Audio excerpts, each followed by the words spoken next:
What's up, y'all, and welcome to another episode of Worldly Church Girl. It's your girl, your host, Lillian Harshaw. On today's show, I have a singer, an educator, an entrepreneur, an author, and a mentor for today's generation. This woman wears more hats than a little bit, but it gives me such honor to introduce to you Renee Blackwell. So you're a singer, an educator, an author, a mentor, a special education teacher. You're a CEO of your own company.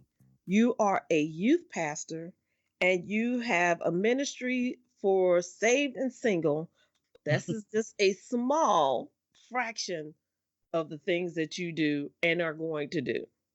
You call yourself the most basic, complicated person anyone will ever meet. Yeah, giggle. Yes, ma'am. I am the most basic, complicated person that you meet. Yes, Now, ma'am. tell me, what did you mean by that?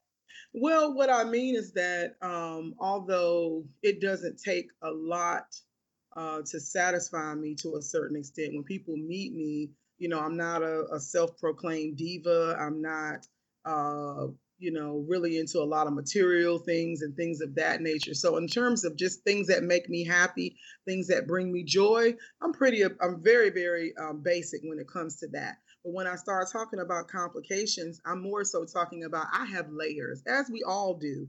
And so a lot of times people switch that out and they think that when you have a lot of layers in terms of a lot of hats that I wear, in terms of a lot of my taste, the things that I enjoy to do, I'm kind of all over the place in terms of the things that I enjoy to do personally and through business. So that's what I mean by the complication, because sometimes people want to pigeonhole you and make you only be this. And I tend to not want or choose to be typecast. I can kind of fit in with the small town people. I can fit in with the big city people. I can fit in with the church people. I can fit in with secular environments. So that's what I mean by, as far as just the inner part of me, I'm pretty basic. I love food. I love God. I love music. I love basic things. But when it comes down to pigeonholing me and just trying to pull me into one category or another, that's where sometimes it tends to be complicated. Yeah, so you don't like to be put in that box. No, ma'am. I'm not. I don't do well inside boxes. Claustrophobic, if you will. Ooh, yeah, I'm not. Yeah, I don't do well in inside boxes at all. When I read that, it reminded something I used to post on my social media pages. I used to say, I am perfectly imperfect. Oh, I love that. Yes, So, yes. so I was like, oh, she is my little spiritual sis. Okay, I Yes, see you.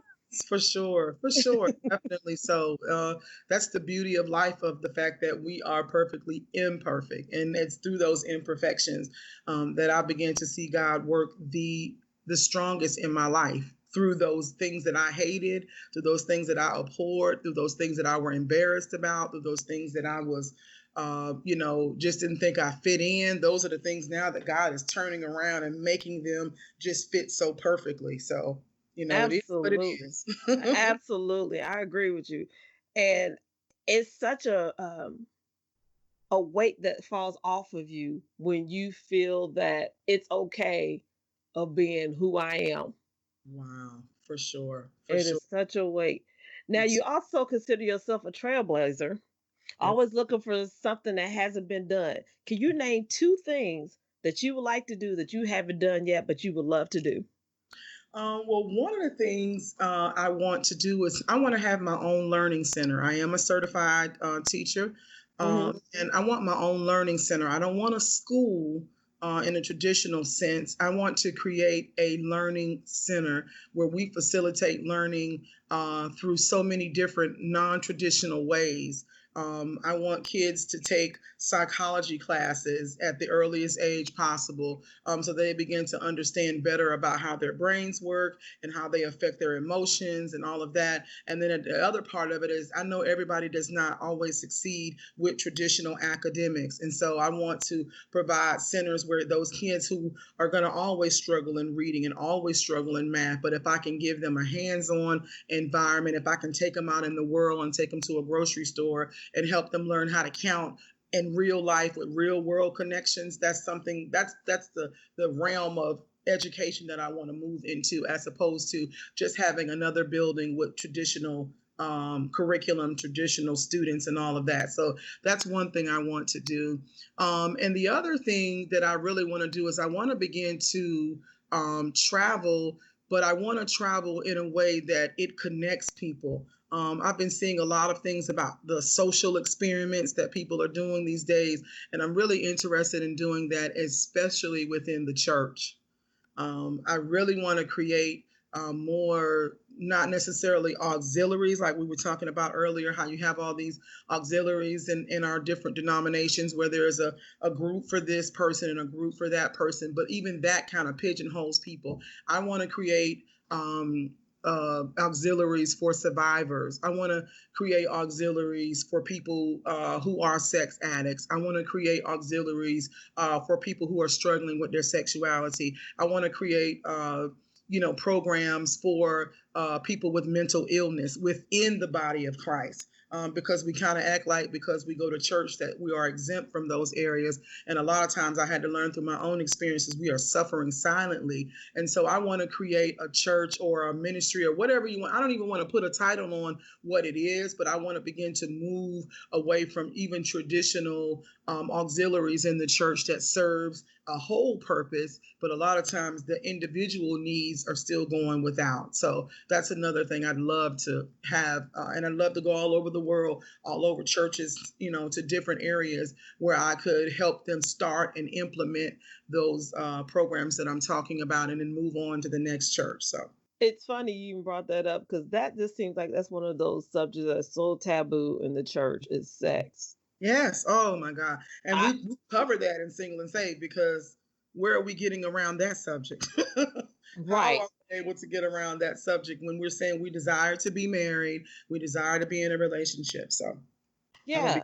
But you know what I began to understand when I started with Single and Saving the Kingdom, it was because I began to look at a lot of my counterparts in the 21st century, and I began to see that we are succeeding in every area of our lives. I'm talking about believers now. We're not talking about the world. We're saying within the body of Christ. It seemed to be that I saw singles, male and female, that were succeeding in life. They were running corporations. They were being successful, in the home. They're buying homes, financially independent, all of these things. But we kept seeming like we were failing when it came to relationships. They were hard. It was hard for them to meet someone, or either when they met someone, it just seemed like the relationships were just falling apart. Or even our examples in church of what godly love looks like, and thriving love looked like. It seemed like we were just didn't have a lot of examples to make me desire to have what I see you have. And so that was where it began, because nobody wanted to talk about it. I can't be evangelist, Renee, at home. Right. My husband doesn't want me to be evangelist there. He wants me to just be Renee. And so I began to see, though, a lot of times we were trying to translate the things that we do in the body of Christ at church or in the marketplace, and we want to bring that home. And that doesn't translate in personal relationships. It doesn't translate in the bedroom either. It No. doesn't. No. That's not where I want you to be, that role for me. And so that was one of the reasons why we have this platform, and we talk about it. Right now I'm working on an e-course, and that's one of the topics that we talk about, because nobody wants to we were always taught growing up, the only thing we learned about sex was until you're married, don't have it. Well, can you imagine how much material between close In your legs? between. Oh Yeah. my God. And then we're learning the hard way. We're bumping our heads because, nobody has really addressed it. And I think it's because we haven't been given permission to be open and honest about our sexual needs and our sexual appetite and all of that. And that you can love Jesus, and that doesn't mean there's anything wrong with you, but it's at least give us guidance in it and talk about it and let people be, free, to Yes. express what they need, so you can get healing from there. Yes. They don't like to talk about, okay, the whole dating process. They don't even talk about that part. They just make it look like a man of God to see you in church, decide that you're his wife. He'll court you, then Mhm. you'll get married. Okay, what does that mean? Let's just start with that part. What Exactly. does that mean? What is courting? Courting is dating. Why we got to call it courting? It's dating. Right, right. Now, what does a date consist of? What can Hmm. you cannot do? What should you shouldn't do? How far can it go? How intimate can you be with somebody you're dating? Can Exactly. you kiss them? Can you not kiss them? If you kiss them, is it only a peck? Is it a long kiss? No one really goes into this. They don't. But that is why I created Single and Saving the Kingdom. And that is why I created this e course. I'm with my first beta group right now, and it's called Are You Ready for Love? And it's called the Love Connection because what I understood was that we are sending the wrong message to Christian singles with that scenario that you just laid out. A Christian man is going to just find you in the church house. Well, guess what? He might not walk in the church door. A Christian man might not knock on the door of your house because he's delivering a part from a FedEx or something of that nature. What I was finding out was that these women were literally living by that. And meanwhile, Mr. Right was walking right by you. You weren't paying him any attention because he didn't fit the criteria that you were told that he had to. Or in my personal experience, and I talk about this in a chapter of my book, Delayed But Not Denied, I talk about the fact that I had the Christian man. He was a preacher, he was everything that the church had told me that I was supposed to have in terms of the image and his relationship with Christ and all of that. But guess what? The relationship still didn't work. And I'm convinced it didn't work because I was not prepared for love, not the romantic love we see on television, but I mean the consistency and the communication and the endurance and the patience that you have to have committed love. I wasn't prepared for that because nobody ever talked about that. And so that's what we do on Single and Saving the Kingdom. I do through my videos, through my live events.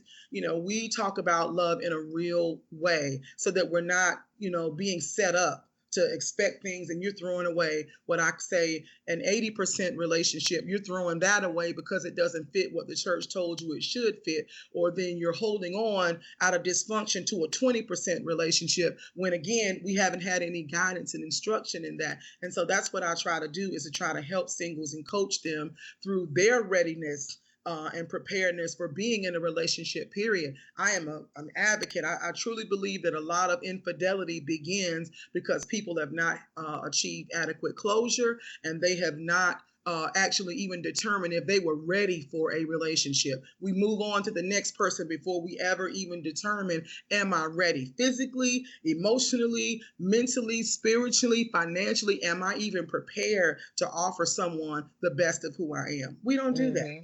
Yeah, I was thinking about what you was talking about as far as learning how to separate uh the church girl from the wife, if you will. We don't Yes. know how to turn that off when we walk into No, the door. we do not. We do not. You know why? Because our examples didn't know how, or we didn't see them do it. And again, you wonder why. Because what I had to begin to understand too is that infidelity happens in the church, out the church. Abuse happens in the church, out. So it's not like we think because we're saved that means we're not going to still have to go through human, issues of life. And that's why I said it's a disparity to not teach, church girls, especially because what they do is they tell us to stay busy in church work. But it also says that the word says that we should be working out our soul salvation. That means that although I'm staying busy and doing the work of the Lord, and yes, we know that we are his bride. We understand all of that, but we still got some work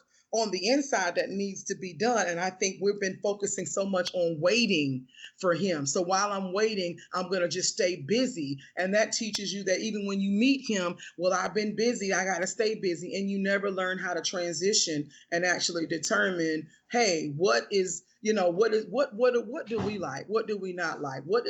How does he make me happy? How am I fulfilled? If he died today, can I still make it without him? Those are the things that I'm trying to focus singles, especially church girls, because we're waiting for this imaginary man that is most likely not going to come. And then you're mad at God. And then you're mad at, everybody else who seems to be moving on. And so I want us to begin to start developing some inner work and some inner preparedness so we don't waste time on time wasting relationships and that we don't waste time with these images that other people told us when you haven't asked God, what do you want for me? Amen. Amen.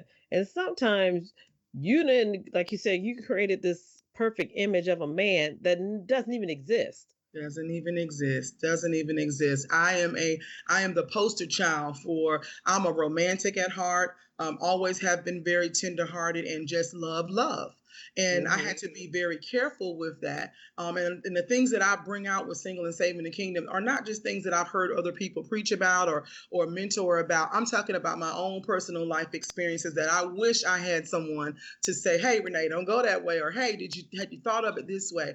And that was one of the main ones, is that I had to honestly break up with some of those images that I had in my head, because there was no man on this earth that would be able to compare to the images that I created. I made them up because I was taking a bit of what I saw my father do. I took a bit of what I saw my grandfather do, and all the other positive images in relationships. I took those things and I created this perfect man in my head, never stopping to think, well, first of all, you're not perfect. So how dare Right. you expect him? And it put pressure on the guys that I was dating and trying to be in a relationship with. It put pressure on them, and they didn't even know why. It would be me. I would be dissatisfied because I would not let go of this perfect image, because I was worried about what everybody else was going to think about the person that I ended up with. Not ever Right. thinking about who did God want me to be with, and was I happy? Girl, you better talk on today. I'm just saying, and I know that you know how I know it's true, because I see too many church women who are married. Because if marriage was the epitome of everything that we were waiting on as single young women in church, then why do you have so many unmarried women in church that are still unhappy? And I think it's Miserable. miserable.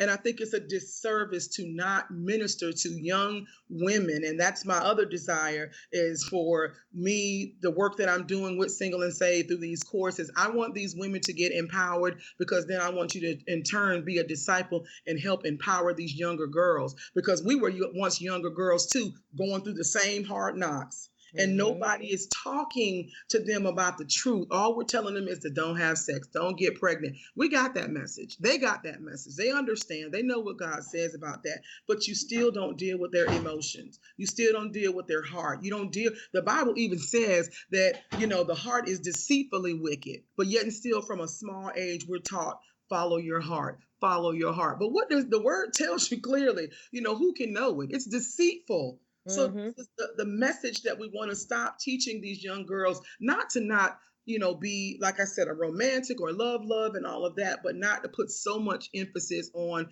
just your heart, and you don't even know what's inside of your heart. You don't know where it comes from. You don't know what's in the DNA of your family history when it comes to relationships. This is where I want to do my ministry. I'm called to help people go deeper, because we do surface church, we do surface relationships, we do surface connections, but I know God is calling me to help women and men to go deeper, so that you present a deeper person in the relationship, not shallow and ready to walk out the door the first time he doesn't take the trash out. These are the things that nobody's really talking about. And there's not even really a place all the time on Sunday morning or Wednesday afternoons or Bible study. It's sometimes not even the places to talk about those things. So that's again why I think God created this for me, to bring it outside of the walls of the church, so that I can help anybody that wants to go deeper. And I think if women just try to, well, not even try, be themselves versus trying to be what the church is telling them how they should be, Yes, a, yes, a lot of these relationships will go for the long haul, because you are putting on a facade. yes, You are ma'am. being trying to be something that the church told you to be, and this man marries you and expecting you to be that certain way. Yes, ma'am. But at the same time, he wants you to be a certain way at home, Mhm. but you are still Stuck. stuck. Being missionary Patty Perfect is what I call her. I'm working. Girl. I'm working on a dating book right now, and that's what I one of my characters in the book is missionary Patty Perfect, because Hmm. it's exactly what you want to do. Because we, again, if you've told me to marry myself to the church, see, we got to be careful about the words that we say, because some of the things that we say in these what I call TBN answers, where they sound good, oh, I'm married to the church and all of that stuff. You have to be careful about that, though, because sometimes you are subconsciously agreeing to things that your heart really isn't in agreement with. Yes, Mhm. I love God. Yes, I want to serve Him, but I secretly still desire to be in a marriage and in a wholesome relationship. And sometimes it's hard for those women because they're saying they don't know how to cut things off. And I had to learn that even in my singleness, I still had to start having boundaries, even within my church work. And it was a guy that I was dating that actually taught me that. He was like, look, when you come over and we're just supposed to be having a date night where we're going to watch movie and order food, he's like, I don't want, missionary Renee. I don't want, the school teacher. I don't want the problem solver. I just want you, the woman. And so that Mhm. challenged me to actually begin to shed those layers and to know when to turn on, those roles that I had to play and when to turn them off. And I know for a fact that I'm not the only woman. So I know how that feels to still not know how to turn that off and want to make the person you're dating be a project when that's not what God calls you to be. It's I not. Yeah, because I actually had a conversation with my ex-husband a while ago, Mhm. and we were talking about, why our marriage kind of fell apart, and Mhm. he was saying his piece and all that. And I just told him, I said, I can't give you sole responsibility for why our marriage failed. I said, because a lot of times I forgot to be just me. I was so busy trying to be the church girl that I forgot to be me. Wow. I was like, when I turned my life back over to Christ, Mhm. I became this whole new person Mhm. who, because when we met, I was backsliding, and then I backslid all the way once we really got close. And then Mhm. after we got married, I got back in church, and then I converted to that church girl. Mm. So I It's turned into something that he didn't even meet. I turned into somebody he was married to, right? So right, I'm right. like, I can't put sole blame on the crumble of our marriage because I turned into something that you weren't used to. So when we were sitting there talking, he looked at me. He's like, he's like, who are you? Because you don't even seem like, I know who you are. That you're not acting like yourself. I said, no, actually, this is me. Mm. I'm Wow. like, this is actually how I really am. I just finally found me. We don't talk like that anymore. But at that time, I Right. think he both gave us that closure and that peace. Yes. So like, okay, this ain't all my fault. This ain't all her fault. We Mhm. both had our parts into it.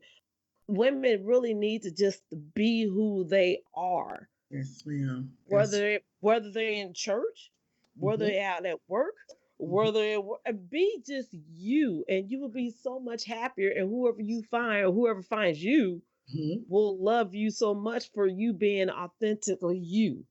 I completely agree. And that's one of the things. That's one of the missions of Single and Saving the Kingdom. Is that what I have been instructed to do by God is to recreate the narrative of what it means to be a Christian single. Yeah. um, we have been told, and it's been passed down, and the Bible does say that the older women teach the younger women. But what it also says is that each generation is going to have more knowledge and more understanding. So much known, much more required. And so one of the things that I wanted to do was to recreate our narrative. Stop letting other people dictate to you what being single and saved, and being single and a Christian, being single and a believer. Stop letting them dictate what that means. Because I know women that if you're talking to a guy and you're dating him exclusively, you're automatically acting like a wife. And see, now I'm recreating that narrative and saying, wait a minute, I'm single until I say I do.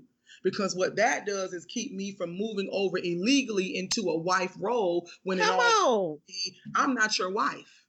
See, Yes. that helps create boundaries. See, I'm recreating that because for such a long time, I know women that would date men and say they take themselves off the market. And you're putting up with stuff like you're already married to him. Sweetheart, you're not married to him, my dear. And I say this all the time on my videos. Let me submit to you that you're single until marriage. That means you always have options. When you have options, you make better decisions in relationships. I'm telling you, as a single young lady, a single woman in this world, when I have options, when I understood I had options, I wasn't so easy to put up with any and everything. And then it allowed me to really be my authentic self, because now I'm not worried. You can go, but I know my authenticity is going to bring the better to me. So I'm not worried. I'm not afraid that I got to put. But see, when you don't dig deeper into what you've been through, who you are, and I applaud you for saying that you had your own accountability in the demise of the relationship. That is what I'm saying. We spend so much time talking about what he did, what he did, what he did, but we don't look at us. And that's what all of this, where I'm at in this season of my life, Lillian, honestly, is because God he's been doing a deeper work in me. He told me a long time ago that I'm going to heal you from the inside out. But again, if you're going to go inside, that means there's nobody else I can blame, nobody else I can say. He was like, look, this is what you're doing. Your low self-esteem is allowing certain situations. And I'm going to be honest with you. I don't have anything to hide anymore. I have been too many illegal wives in someone's spirit, and letting them, I'm operating and moving like a wife, which again, on one side is good because it says that I am wife material. But again, I have the option to say, wait a minute, I'm not married to you. I don't have to do your taxes. I don't have to take your mama to the doctor. I don't have to be at every cookout. I don't have to be there and rub your head because you had a bad day at work. Those are saved. Those privileges are for wives and husbands. Because I was going to ask you about your the online dating course that you're going to start. Okay. Tell me about that. Okay. I wanted to take like I said, I do the videos every other Thursday, and I wanted to take it to the next level because I would begin to have singles reach out to me privately saying, hey, do you do private sessions? Or, hey, when are you going to do some more individual work? And so I created this course. It's called The Love Connection. It's the 21-day challenge. And we are in week 2 of it now. The next one will begin at the end of August. And what this course is this course is for singles. I actually have married people right now that are taking the course. And what it is because what I'm understanding is that we evolve. And a lot of times we're still trying to operate in romantic relationships the way we did when we were 15 or 20 or 25. As you get older and you begin to evolve, just like you evaluate your life from phase 1 of your career to the end of retirement, the same way I believe God is mandating us to do that in our love lives. And so what I created this e-course for is because I want women especially, but it's for women and men, to go back and start to understand what their perceptions of love are about. I offer a personal dating profile. A lot of times you'd be surprised that women are saying they want to be in a relationship, but they have no idea what they want. They don't know their readiness to be in a relationship. They don't have any boundaries set. They have not achieved closure in past relationships, but you still up saying, I want to be married. And so this e-course is created to make sure I'm giving you insight and I'm helping you go deeper to be able to determine your readiness for love.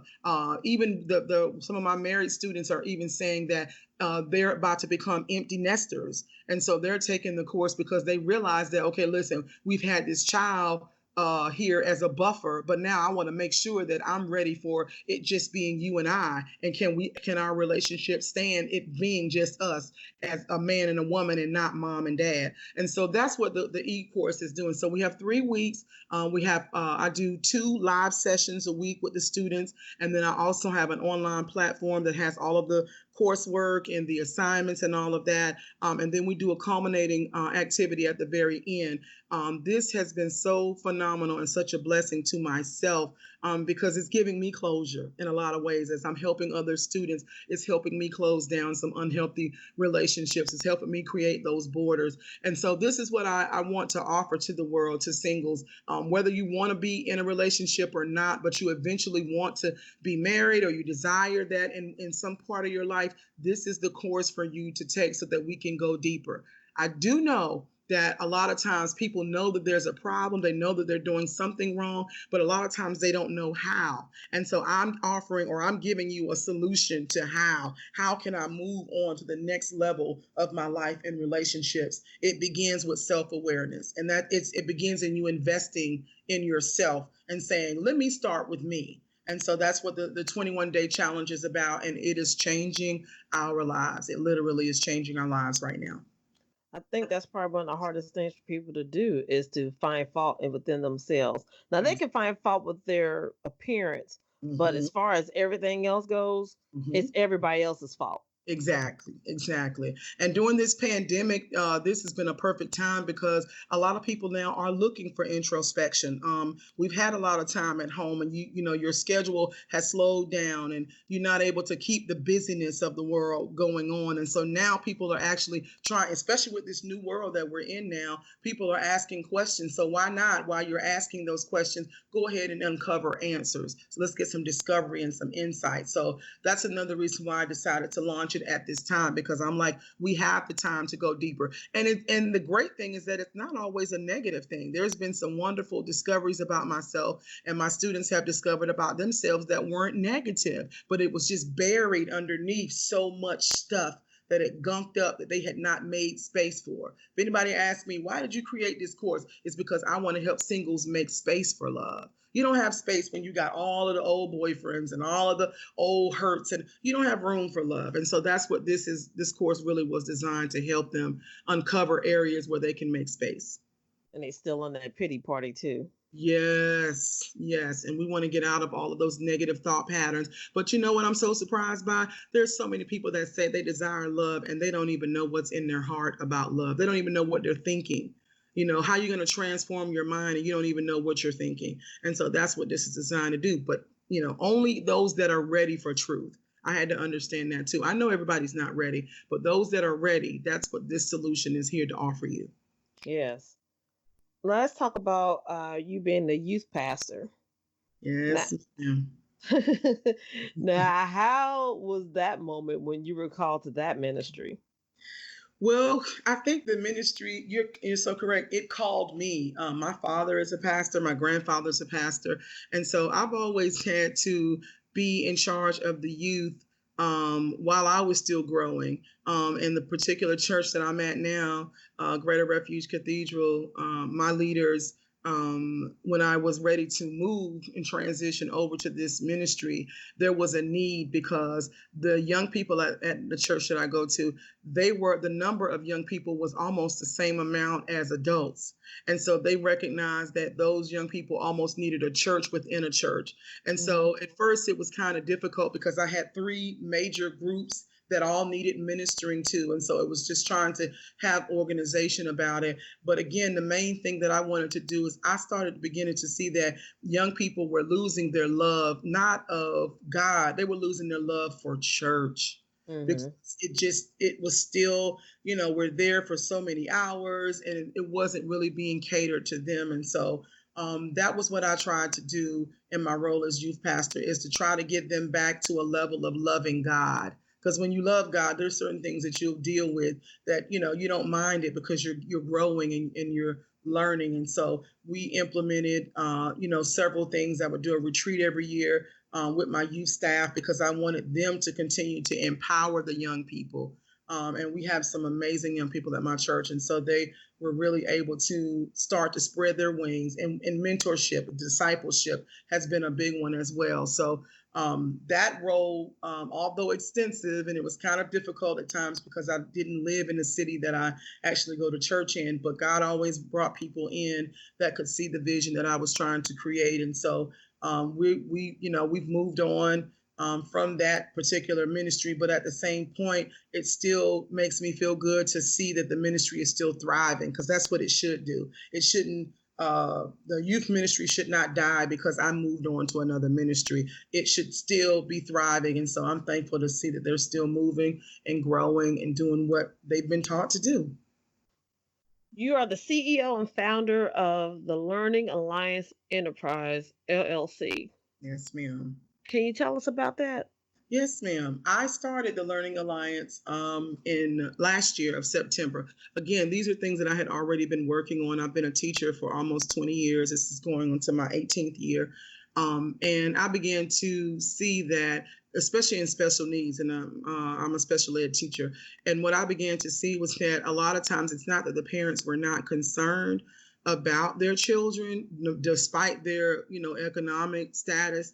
But a lot of times they were just not, they didn't have the knowledge and the understanding. And I've been on the other side where parents go into these special ed meetings and the people are talking over their heads and they're really making them feel like they're not an integral part. So I began doing it as a volunteer basis. I called myself the learning advocate, and I would go and assist parents of special needs children. I would go to their IEP meetings, and we would sit there, and I'd be almost like an advocate for the parent. I'd help them understand the legalese and the paperwork, and I would help them fight for what their wishes were, at least make sure that their wishes were heard. Well, then the new assignment that I have as the Learning Alliance is that I'm understanding that not only do I have to work with the students and the children, I'm also fostering relationships with the school system and other agencies like DFACS, because I work in a mental health hospital. And a lot of times the teachers don't even know that the children have been hospitalized. And so you're sending a mentally ill child back into the school setting, and you're expecting them to just pick up where they left off. And so the Learning Alliance, what we're doing is we're bringing, bridging or trying to bridge that relationship between the student, the parent, and those agencies like the schools and the DFACS and the social workers. And what I do is I train them to know how to help this child transition adequately back into the normal school setting, because the resources that I have in a residential setting are not the resources that are going to be always available at their home school or at their home. And so my job is to kind of help create a transition plan for them academically. And so I meet with teachers, I meet with school systems, I train those teachers and school systems on how to handle those kids to help avoid further hospitalization. So it has been an amazing ride so far. I'm so excited about it. I'm working currently to get it online as well so that it can also be an e-course offered. But God has just put me in the realm of continuing to be a mentor and an advocate for those that just say, I don't know what else to do. And so it's a solution for those parents that are pulling their hair out trying to keep their kids out of hospitalization, especially in the trauma that they're having at school. My mother was a special ed teacher. Oh, wow. She was a nurse first, and then she retired from being a nurse and raised us. And then when she decided to go back to work, she decided to be a special ed teacher. It takes a huge heart to be a special ed teacher, so I commend you for doing that. Well, thank you. Well, thank you. I stumbled into teaching. My family is a family of educators, but I just stumbled into becoming a parapro because I was trying to work my way through school. But then I began to understand and know you've been called to teach. So I'm thankful for it, and I appreciate that because it's not an easy job. It's not. No. We talked about earlier about the book that you co-authored that was a bestseller, matter of fact. Yes. Tell us about the book and about the chapter you wrote. You touched on it a little bit, but tell us about it. Okay, the book is a compilation. I was in the third series. It was a compilation of Black female authors. It's called Delayed But Not Denied. I'm in book 3. I have amazing publishers, Julia Shaw and Tony Coleman Brown. And they brought together a group of African American women, and we were all to tell our individual stories. Of how we had experienced delays in our lives, but how that did not necessarily mean that God was denying us access to our destiny. And so I stumbled upon this opportunity at my First Lady had a women's retreat. And one of my friends, my co-author, shout out to Deneen Cooper, she introduced me. Well, she just mentioned it to everyone that they were looking for new authors. And this, it had been spoken over my life many years ago about that I was going to be a writer. And I had kind of put it on the back burner, got busy with teaching and all of that and mentoring and church stuff. And so it was like something leapt, almost like how they said Elizabeth, the baby leapt in the belly. That was how it was. Like I knew it was the time for me to do it. And so this project was amazing. And my chapter is called Can You Hear Me Now? And I'll be honest with you, when I wrote the chapter, my first draft, my publisher, I'll never forget it, she said, this is too safe. She said, this is nice. She said, but it's safe. She said, there's a story that's deeper. And again, God's been calling me into that. And so I talked about a really significant heartbreak, a time when I was engaged and thought I was going to be married. And again, we were the idyllic couple. He was a preacher. I'm a PK. I'm a minister. We dressed alike. We just did all the things on the outside that everybody thought we were just amazing. But down on the inside, things had gotten really, really ugly, almost abusive to a certain state. And I talk about the shame and the horror of what happened in that relationship when it ended. But then I also talk about how God healed me and how he healed me. He didn't heal me in a traditional sense. I grieved over that relationship for 2 years. And nobody knew it. I was suffering silently, and nobody knew, because people will get tired of your drama or your heartbreak after a while. But God started me saying that I'm going to heal you by you helping someone else. And that was where I started my first mentoring group called Sister to Sister. And what it was just built upon was allowing women to come together, no time limit in terms of women being heard. That was the thing. I felt like all that time that I was suffering silently through that relationship, and even after it was over, I felt like I was suffering silently, and I felt like nobody heard me or wanted to hear me. And so that was why I called the chapter "Can You Hear Me Now?" because I felt like it was time for me to be heard, and I was waiting for permission to be heard. But when this opportunity came, I felt like I was reclaiming my time, so to speak. And I said, I'm not going to wait for you to say, do you want to hear me? I'm asking you, can you hear me now? Because I'm speaking up and telling you what I went through. And so it was #1 bestseller the first day out on Amazon. It was just, God just has blown my mind in terms of just it was the momentum that I needed. It's what propelled me to move into the next venture, which is Single and Saving the Kingdom, and then the e-course, and my dating book is coming out. So it has really, really, it was the pivotal moment for me. It really was. So I just wanted to encourage other women that had gone through heartbreak and felt silent, to let them know that you don't ask for permission anymore to be heard. You just speak up. All right. Now, there's something else that you do that I was tickled to see. Mm-hmm. You are a singer with the Tony Howard Motown Revue Band.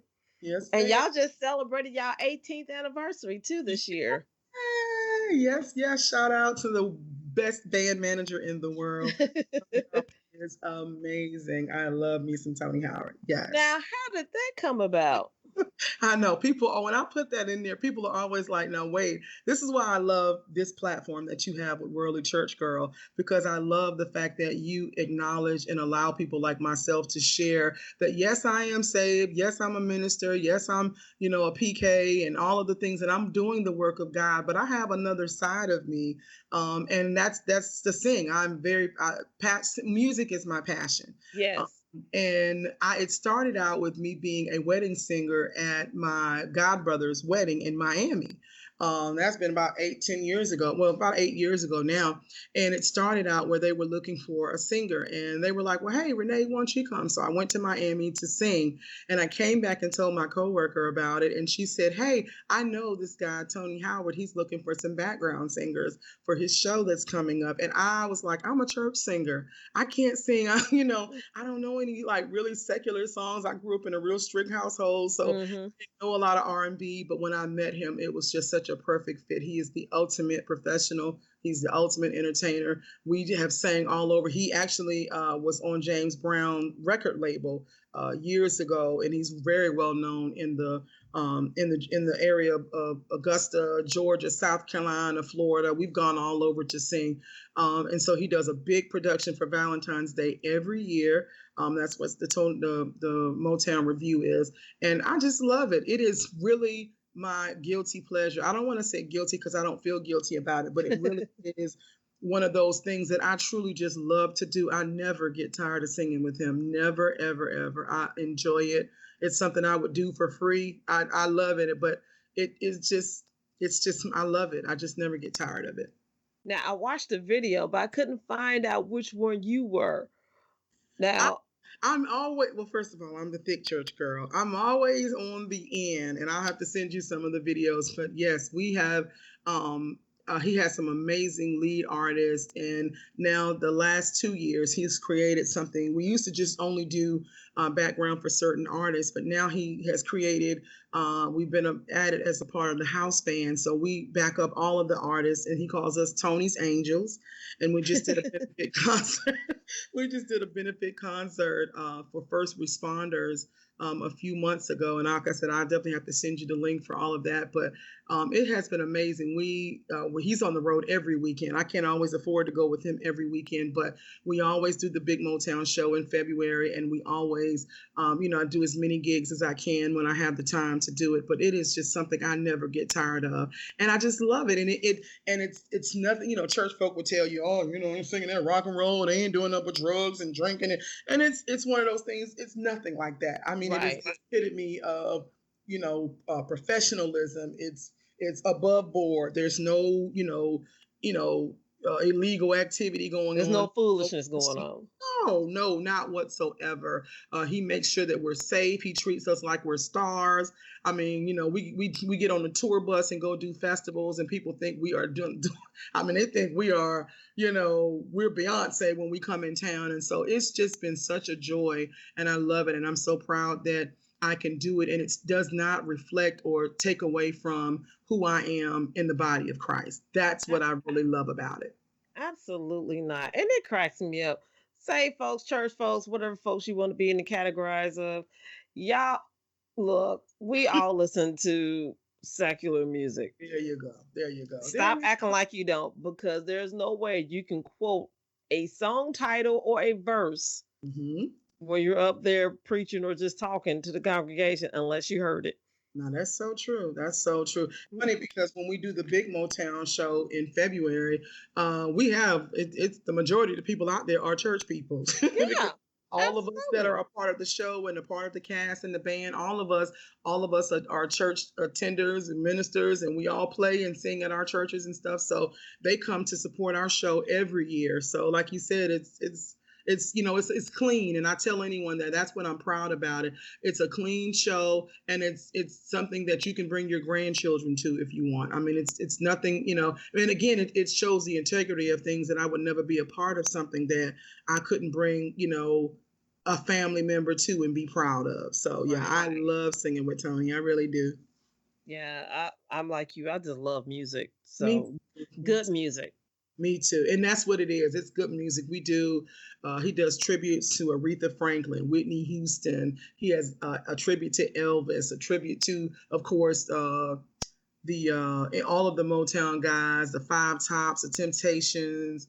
Diana Ross, I saw that one. The Supremes. Yes. Yes. So he gets in there, and he even does a gospel version as well, where he's done tributes to like Kirk Franklin and Yolanda Adams and things like that. So he does try to keep it multifaceted, but he is very, very well known. And like I said, you can tell he has that James Brown ethic in terms of his professionalism is what I really enjoy. He makes we feel, he tells us all the time, you don't act like you're a professional singer. You are a professional singer, because he just treats us, it's above board. So I really love it. I never get tired. I really don't. I say I'm gonna stop, and then I might stop for a month or two because of my schedule. But then next thing you know, he calls me back and says, Renee, can you go with us? And next thing you know, I'm on the tour bus saying, let's go. Let's go. That's what's up. Now, what does your purpose look like through your eyes? Wow. I think that my purpose right now in this season of my life is to empower, to teach, to educate, to mentor, and to uplift. That's what I think God is calling me to, projects and ventures where I'm able to uplift, where I can put myself where I was there. And like I said, areas, feeling like a trailblazer, areas that were not being touched upon when I was coming along and needed that. I think God is pulling me into areas where I'm able to kind of be that midwife, the spiritual midwife to others who are stuck like I was. And, just getting to a place of wholeness. That's something that I constantly pray for and constantly ask for. I want nothing broken, nothing missing. I want to be complete and whole.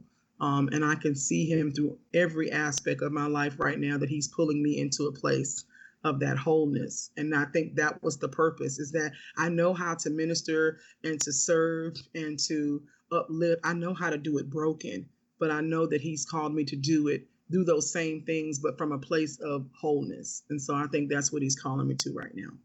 Amen. Now, how can people contact you? Okay, well, you can reach out to me. Well, first of all, my email is the L Renee GA. I'm the only L Renee in Georgia that I know of. The L Renee GA at gmail.com. I'm also on Instagram, and again, I'm under the L Renee GA under Instagram.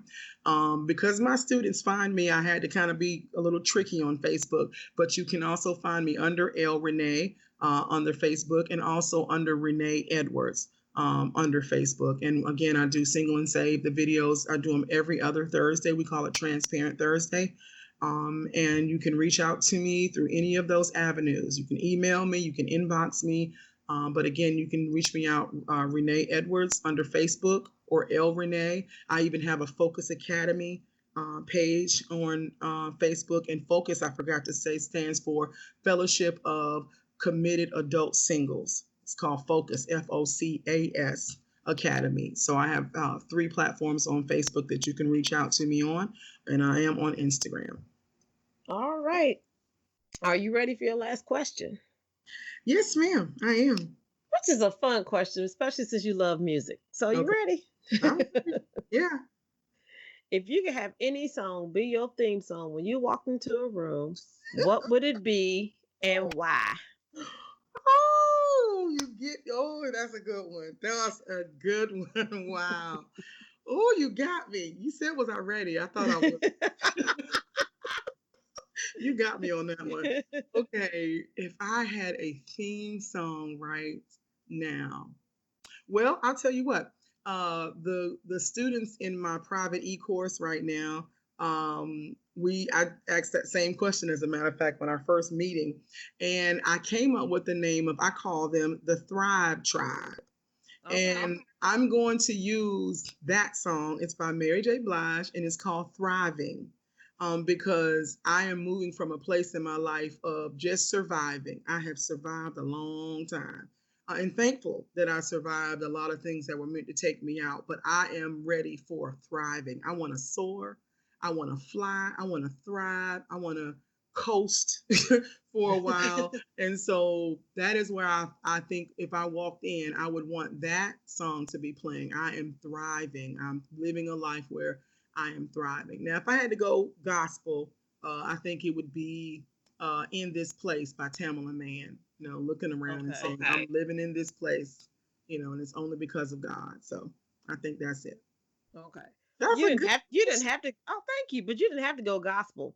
Well, I know, that's the church in me. It's like, I know it is. I know it is. But I had a little bit of everybody on this show, and I had a lot of church folks on the show, and most of the time, 75% of them was not a church song. Okay, great. Yeah, that's what I have to think. That song by Mary J. Blige, yeah, Thriving. All right, now, I love it. All right, well, thank you so much. I really appreciate you. This was so fun. Thank you. I'm so appreciative of this opportunity. Thank you, Renee, for being on my show. Thank you for taking out the time in your busy schedule to drop just a tidbit of the things that you've done in your life that will help us. And if you would like to be on Worldly Church Girl, click the link below, shoot me an email, and let's see what we can do with that thing. Have you subscribed yet? There are so many great shows that are coming, and so many shows that you probably already missed that you need to go back and listen to. You need to hit that subscription button so you will never miss a thing. And as always, thanks for joining your one and only Worldly Church Girl.